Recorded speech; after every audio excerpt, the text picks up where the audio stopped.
الحمد لله رب العالمين والعاقبة للمتقين ولا عدوان إلا على الظالمين وأشهد أن لا إله إلا الله وحده لا شريك له ولي الصالحين وأشهد أن محمدا عبده ورسوله وصفيه من خلقه وخليله سيد الأولين والآخرين اللهم صل عليه وعلى آله وصحبه ومن اتبعهم بإحسان إلى يوم الدين أما بعد. Mes chers frères et sœurs, notre thème aujourd'hui, avec l'aide d'Allah Tabarak wa Ta'ala, est ne faites pas craquer les pécheurs. Ne faites pas craquer les pécheurs. Comme vous le savez, Ahbab al-Kiram, chaque fils d'Adam est pécheur. Et les meilleurs d'entre nous sont ceux qui se repentent le plus vite. On est tous amenés, un jour ou l'autre, à désobéir à Allah subhanahu wa ta'ala, à faire des péchés. Nous ne sommes pas des anges, on n'est pas parfaits. Et donc, comme on le sait que l'humain pêche et qu'il ne peut pas vivre sans commettre de péché, par contre, ce qui lui est demandé, c'est quoi? C'est de se contrôler, de les limiter, de les combattre. Ça ne veut pas dire par là que oui, il fait des péchés, c'est autorisé. Non. L'humain, de par sa nature, il est pécheur. Personne parmi nous est infaillible. Et Allah Tabarak wa Ta'ala nous a ouvert la porte du repentir. Et on peut se repentir par la grâce de notre Seigneur Azza wa Jalla à n'importe quel moment. Il suffit de remplir les conditions du repentir. Vous connaissez ces conditions-là qui sont, premièrement, c'est regretter sincèrement du cœur. Deuxièmement, se détacher immédiatement du péché. 3, être déterminé à ne plus le refaire. Voilà, les conditions du repentir, elles sont connues. Et si il y a un bien que tu as pris à quelqu'un, restituer les dépôts, les biens à leurs ayants droit. Ahbab al-Kiram, ce qui est triste aujourd'hui, c'est que certains cherchent à revenir vers Allah. Certains vivent entre deux mondes. Ils essayent de faire des efforts et des fois on les voit, ils ont une vie un peu de schizophrène. C'est-à-dire tantôt on le voit dans l'obéissance, tantôt on le voit dans la désobéissance, dans des choses qui sont catastrophiques. Toi en tant que frère en islam, toi ma sœur qui m'écoute, tends une main à cette personne désobéissante et ne lui jette pas des pierres.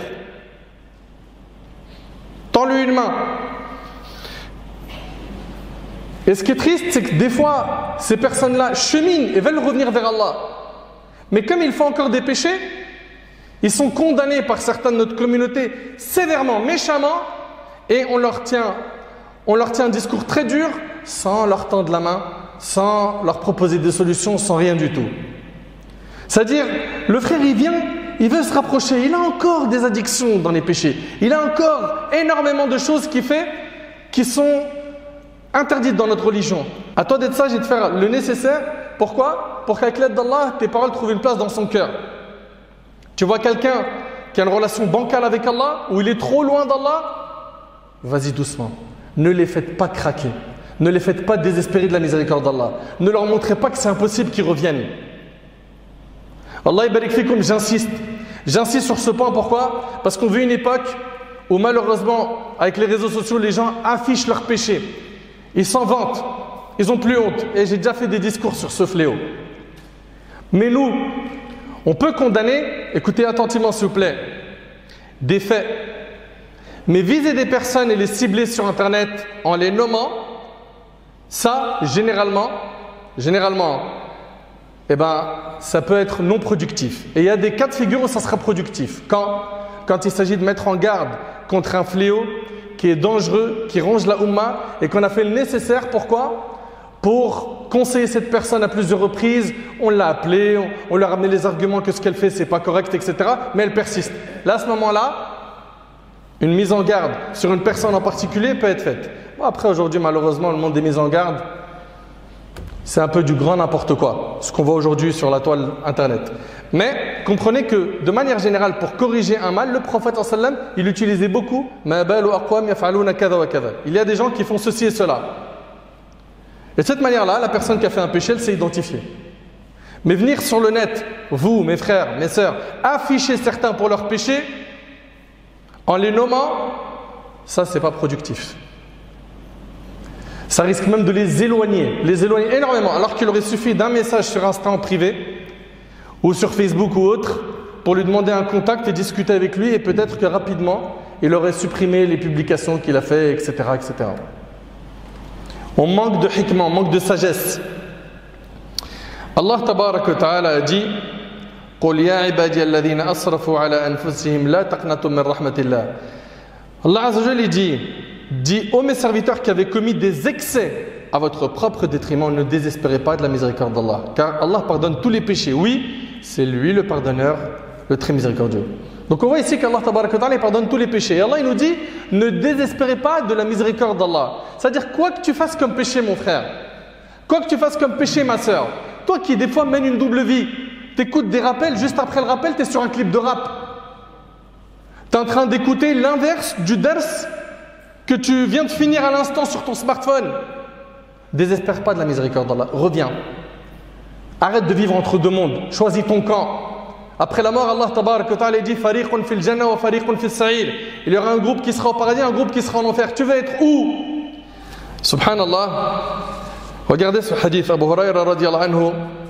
Il dit une fois, le messager d'Allah sallallahu alayhi wa sallam passa près d'un groupe de ses compagnons qui étaient en train de rire. Il leur a dit, si vous saviez ce que je sais, vous ririez peu et pleureriez beaucoup. Vous connaissez ce hadith? Et là, Jibril, l'ange Gabriel, est venu au prophète sallallahu alayhi wa sallam et il lui a dit, Allah te dit, pourquoi désespères-tu mes fidèles? Subhanallah. Pourquoi est-ce que tu les fais désespérer? Le messager d'Allah sallallahu alayhi wa sallam retourna alors aux gens et leur a dit, réjouissez-vous, contentez-vous. C'est-à-dire quoi? Il a annoncé des bonnes nouvelles aux gens. Et attention, cela ne veut pas dire que quand on fait da'wah, on doit être que dans quoi? At-targhib, le fait d'annoncer des bonnes nouvelles, de faire des recommandations, de parler du paradis. Non, il y a des profils, en leur parlant du paradis, ça les touche et ils reviennent vers Allah.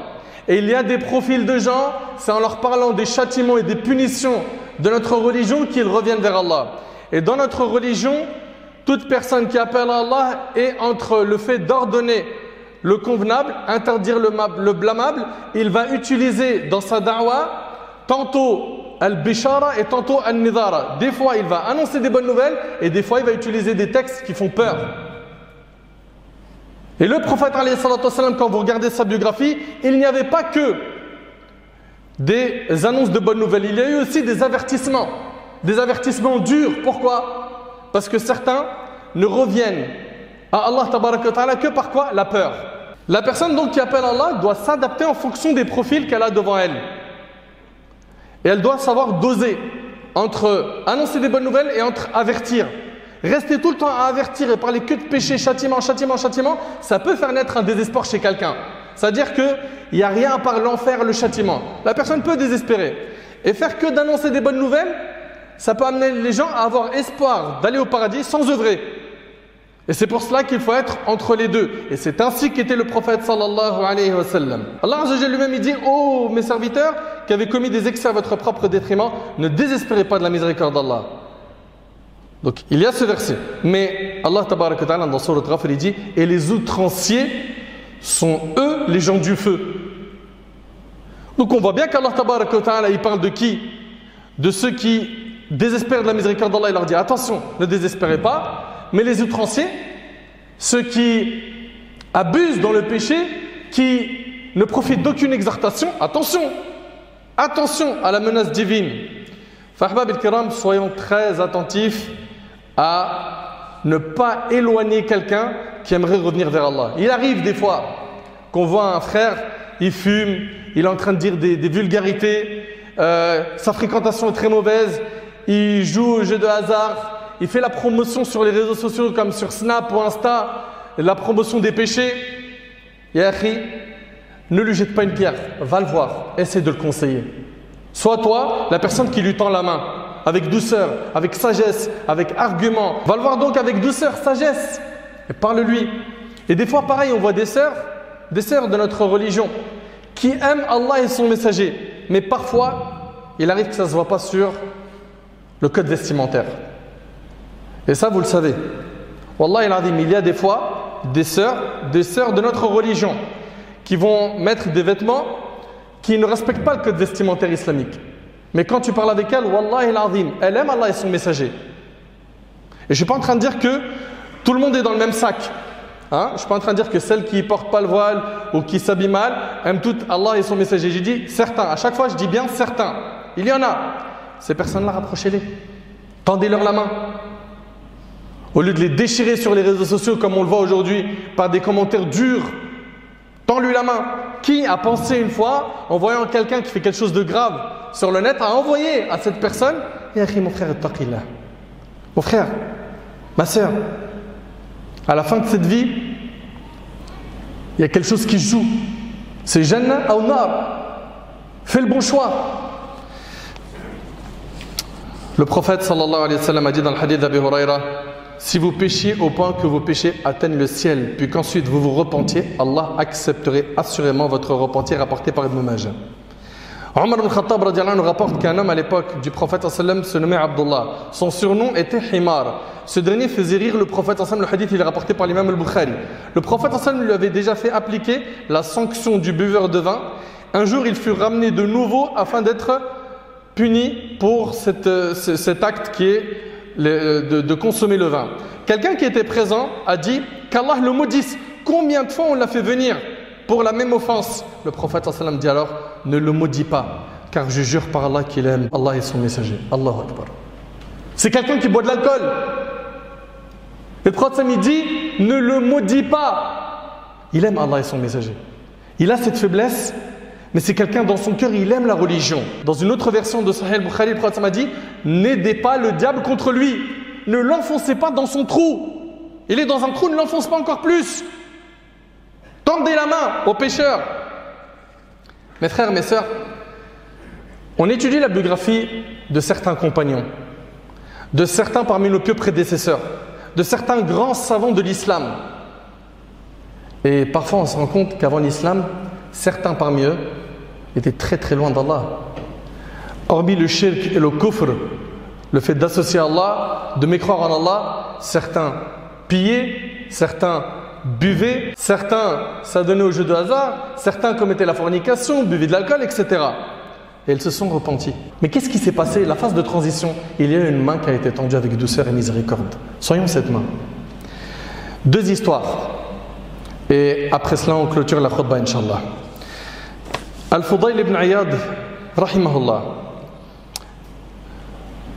C'est un homme qui escalade un mur pour rejoindre son amante, une femme qu'il aimait. C'est un homme à la triste réputation, un voleur, un bandit, qui a fait énormément de péchés. Il grimpe le long de ce mur dans le but de commettre d'autres péchés, sans savoir qu'il est à un tournant de sa vie. Allahu Akbar. Et pendant qu'il est en train de monter sur ce mur, il entend quelqu'un réciter le verset suivant. أَلَمْ يَأْنِنِ الَّذِينَ آمَنُوا أَن تَخْشَعَ قُلُوبُهُمْ لِذِكْرِ اللَّهِ وَمَا نَزَلَ مِنَ الْحَقِّ. Le moment n'est-il pas venu pour ceux qui ont cru que leur cœur s'humilie à l'évocation d'Allah et devant ce qui est descendu de la vérité, c'est-à-dire le Coran? Subhanallah. Le récit de cet homme est celui de Al-Fudayl ibn Iyad. On vous a dit c'était quelqu'un qui était loin d'Allah. Il a été foudroyé, subhanallah, en écoutant ce verset. C'est comme une flèche qui lui a pénétré le cœur. Et ça a été la cause de son repentir. Et par la suite, il est devenu un savant pieux, un ascète. Cet homme, on vous a dit, c'est Al-Fudayl ibn Iyad, rahimahullah. En résumé, c'était quoi sa vie? C'était un bandit de grand chemin, courageux et bien bâti, qui opérait avec sa bande entre les villes de Abiward et Sarah. De nuit, armé d'une hache et d'un couteau, il barrait la route aux caravanes, il les dépouillait. Les gens se faisaient entre eux ces recommandations. Faites attention à Al-Fudayl, prenez garde d'Al-Fudayl. La mère disait à son enfant, afin de l'effrayer et l'inciter à ne plus chahuter et dormir, tais-toi, si tu ne veux pas que je te donne Al-Fudayl. Mais vous imaginez un petit peu? C'était une terreur. Il manifesta son repentir un jour qu'il rendait visite à une femme dont il était épris. Il l'aimait. Alors qu'il escaladait le mur de la maison de sa maîtresse, il entendit une personne réciter le verset suivant: Alam ya'nini alladhina amanu an takhsha'a qulubuhum li dhikrillah wa ma nazala min al-haqq wa la yakunu kalladhina utul kitaba min qabl fatala alayhim al-amad faqasat qulubuhum wa kathirun minhum fasiqun. Le moment n'est-il pas venu pour ceux qui ont cru que leur cœur s'humiliait à l'évocation d'Allah et devant ce qui est descendu de la vérité, à savoir le Coran, et de ne pas être pareil à ceux qui ont reçu le livre avant eux? Ceux-ci trouvèrent le temps assez long et leurs cœurs s'endurcirent et beaucoup d'entre eux sont pervers. À peine il a entendu ce verset, il a dit: oh que si, Seigneur, le moment est venu. Il a fait alors demi-tour et s'en alla. La nuit tomba alors qu'il se trouvait à proximité de la ville de Khariba, où il croisa des voyageurs. Il les entendit dire: levons le camp. Mais l'un d'eux fit la remarque suivante: attendons que le matin se lève, car Al-Fudayl rôde dans les parages et pourrait bien nous attaquer. Ça y est, il s'est repenti, mais il entend encore son nom qui circule comme étant une menace. Al-Fudayl dit alors: je me suis mis à songer à ma situation. Moi qui m'employais la nuit à commettre des péchés et qui inspirais de la peur à des musulmans, je me disais qu'Allah subhanahu wa ta'ala ne m'avait fait venir près d'eux que pour me dissuader et m'obliger à me repentir. Oh Allah, certes, je me repens près de toi. Et regardez ce qu'il a dit: mon repentir consistera dès lors à m'installer à proximité de la maison sacrée. Il s'est donc installé à la Mecque. Vivant désormais à la Mecque, personne n'aurait pu imaginer que cet ascète, cet homme pieux, était un ancien bandit de brigand. Personne ne pouvait imaginer, lui qui vivait maintenant à la Mecque, que dans son passé, cet homme-là, qui aujourd'hui est un ascète, un pieux, était anciennement un bandit de grand chemin. Subhanallah. Et regardez les témoignages des gens de son époque. D'après Ibrahim ibn al-Ash'af, il a dit: je n'ai jamais rencontré personne qui porte Allah Azza wa Jal en son cœur plus qu'Al-Fudayl. Lorsqu'il mentionnait Allah, ou qu'on le mentionnait en sa présence, ou encore quand il entendait le Coran, on pouvait voir de la crainte et de la tristesse sur son visage. Ses yeux débordaient de larmes et il se mettait à pleurer au point que les gens en sa présence étaient pris de compassion. Il était tout le temps triste et méditait beaucoup. Je n'ai jamais vu personne qui cherchait autant la satisfaction d'Allah à travers ses œuvres, ses dons, ses dépenses et sa retenue, sa colère et son amour que lui. Ça, c'est Al-Fudayl ibn Iyad. Qu'est-ce qu'il est devenu après? Ishaq ibn Ibrahim rapporte avoir entendu Al-Fudayl dire: si tu n'es pas capable de prier la nuit et de jeûner le jour, sache que tu as été privé et entravé. Ton entrave étant tes péchés. C'était quelqu'un qui barrait la route des voyageurs, un brigand de chemin. Vous écoutez? Il en arrivait à un stade où il était très sensible. Quand il entendait un verset du Coran, quand on parlait d'Allah, il pleurait. C'était quelqu'un qui priait la nuit, qui jeûnait. C'était quelqu'un de pieux, un ascète. Pensez donc à ces personnes que vous voyez sur les réseaux sociaux, qui pour certains, ils affichent leurs péchés. Dites-vous que c'est possible que par ton biais, par ton intelligence, ta sagesse, bien sûr par la volonté divine avant tout, Allah Ta'ala il peut faire en sorte que tu sois une cause de la guidée de ces personnes. Tends-leur la main. Sois hakim, sage. Un deuxième exemple qui est aussi impressionnant, et c'est avec ça qu'on termine Inch'Allah, c'est l'histoire de Malik ibn Dinar.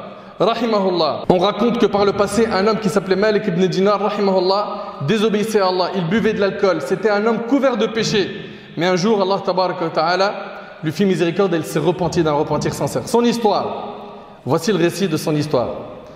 Il dit: j'ai commencé ma vie égarée, porté sur le vin et enclin à commettre tous les actes de désobéissance. Il faisait tous les péchés.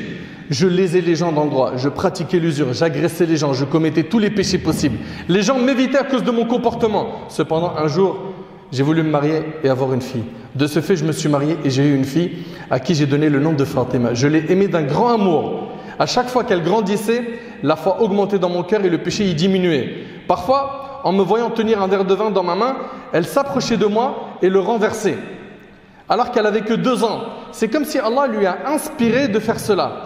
Plus Fatima grandissait, sa fille, plus ma foi augmentait et je m'éloignais des péchés.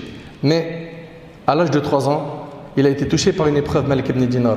Sa fille qu'il aimait énormément, sa fille de 3 ans est morte. Sa fille de 3 ans est morte. Je suis alors devenu pire que je ne l'étais. Je n'avais pas la patience des croyants qui pouvaient m'aider à supporter cette épreuve. Mon comportement était devenu pire qu'avant et le diable s'est joué de moi comme il a voulu. Un jour, le diable m'a suggéré de m'enivrer comme si je ne l'avais jamais fait auparavant. J'ai pris alors du vin et je n'ai cessé d'en boire toute la nuit au point que je voyais toutes sortes de rêves. C'est alors que j'ai eu cette vision et regardé ce rêve étrange, ce rêve impressionnant. Je me suis vu le jour du jugement alors que le soleil a disparu, que les mers se sont transformées en feu et que la terre avait tremblé violemment. Les gens étaient rassemblés pour le jugement dernier. Ils formaient des groupes et des groupes. Ils étaient nombreux. Et moi j'étais au milieu d'eux. C'est alors que j'ai entendu un héros crier « Oh un tel, viens passer en jugement devant le Tout-Puissant !» J'ai vu le visage de cet homme devenir noir de peur. Tout à coup, le monde s'est caché à ma vue. Et il ne resta personne à l'endroit du jugement. Ensuite, j'ai vu un gros serpent terrifiant venir vers moi, la bouche ouverte. Je me suis sauvé à sa vue et j'ai couru autant que j'ai pu pour l'échapper.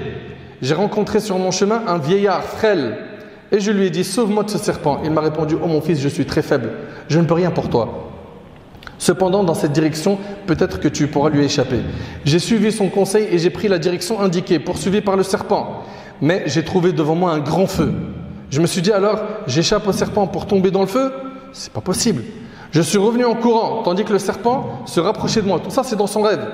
Écoutez bien, il dit qu'il a revu le vieux devant lui. Il lui a dit, je t'adjure devant Allah, aide-moi. Il pleura de compassion à la vue de mon état et me dit, je suis faible comme tu le vois et je ne peux rien pour toi. Va cependant du côté de cette montagne, peut-être que tu pourras lui échapper. J'ai suivi son conseil et j'ai couru vers la montagne alors que le serpent était sur le point de m'attraper. En montant au sommet de la montagne, j'ai vu de petits enfants qui, en me voyant, se mirent à crier « Oh Fatima, rejoins ton père, rejoins ton père ». Donc dans ce climat du jour du jugement, après avoir escaladé cette montagne, il voit qui? Sa fille, Fatima. « Rejoins ton père ». J'ai su alors qu'il s'agissait de ma fille. Je me suis alors réjoui donc d'avoir une fille qui est morte à l'âge de 3 ans et qui vient pour me sauver de cette situation. Elle m'a pris alors par sa main droite et a repoussé le serpent par sa main gauche. Tandis que j'étais comme un mort tellement j'avais peur. Ensuite, elle s'est mise sur mes genoux, comme elle le faisait dans ce bas monde, et elle lui a dit « Ô Père, le moment n'est-il pas venu pour les cœurs des croyants de s'humilier en entendant le rappel d'Allah ?» Le même verset qu'a écouté Al-Fudayl ibn Iyad. J'ai dit alors « Oh ma fille, qui est ce serpent ?» Elle lui a dit « Ce sont tes mauvaises actions, Père. Tu les as engraissées et fait grossir jusqu'à ce qu'elles ont failli te dévorer. Ne sais-tu pas, Père, que les mauvaises actions de ce monde se matérialisent le jour du jugement ?» Allahu Akbar. Il lui a dit « Et qui est ce vieillard frêle ?» Elle lui a dit « Ce sont tes bonnes actions. Tu les as affaiblis et rendus frêles jusqu'à ce que cet homme a pleuré devant ton état en ne pouvant pas te venir en aide. » Subhanallah. Cette personne âgée, ce vieux, c'était ses bonnes actions qu'il avait affaiblies. Et ce serpent, c'était quoi? C'était ses péchés. Ensuite, elle lui a dit « Si tu ne m'avais pas enfanté et si je n'étais pas morte en bas âge, rien ne t'aurait sauvé de ce serpent. » J'ai entendu le verset « Le moment n'est-il pas venu pour les cœurs des croyants de s'humilier en entendant le rappel d'Allah ?» Je me suis réveillé alors en criant « Oui, le moment est venu Seigneur, oui, le moment est venu Seigneur. » Et il s'est repenti, rahmatullahi alayhi. Il s'est repenti et il est revenu vers Allah subhanahu wa ta'ala. C'était quelqu'un qui était loin d'Allah et il est revenu. Et la morale de toutes ces histoires, Ahbab al-Kiram, c'est quoi? C'est autour de nous, il y a des gens qui pêchent.